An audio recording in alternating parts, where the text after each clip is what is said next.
સુરતના સચિન વિસ્તારમાં કેદીઓને કોર્ટમાંથી જેલમાં લઈ જતી બસને અકસ્માત નડ્યો છે.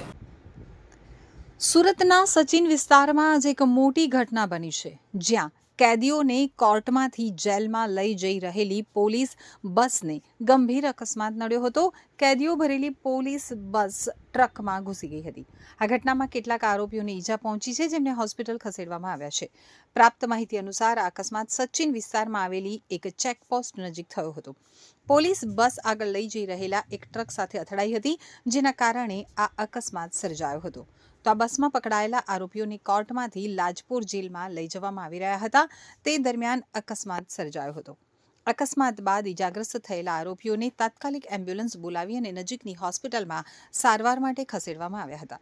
ઘટનાની જાણ થતાં જ સુરત હેડક્વાર્ટર પોલીસ દ્વારા તાત્કાલિક બીજી પોલીસ વાન મોકલવામાં આવી હતી, જેમાં બાકીના તમામ કેદીઓને સુરક્ષિત રીતે લાજપોર જેલ પહોંચાડવામાં આવ્યા હતા. પોલીસે આ ઘટનાની વધુ તપાસ હાથ ધરી છે અને અકસ્માત ટ્રકના ડ્રાઈવરની બેદરકારીને કારણે થયો છે કે પછી અન્ય કોઈ કારણસર, તે અંગેની તપાસ ચાલી રહી છે. હાલમાં ઇજાગ્રસ્ત આરોપીઓની સ્થિતિ સ્થિર હોવાનું જાણવા મળ્યું છે. બસની અંદર રહેલા કેદીઓને ઈજાઓ પહોંચી હતી, જેના કારણે 108 એમ્બ્યુલન્સને પણ બોલાવવામાં આવી હતી. ત્યારબાદ અન્ય પોલીસ બસને બોલાવી અને તમામ કેદીઓ અને જવાનોને લાજપોર લઈ જવામાં આવ્યા હતા. જે કેદીઓને ઈજા પહોંચી હતી તેમને લાજપોર જેલમાં ફરજ ઉપર રહેતા તબીબ પાસે સારવાર કરાવી હતી.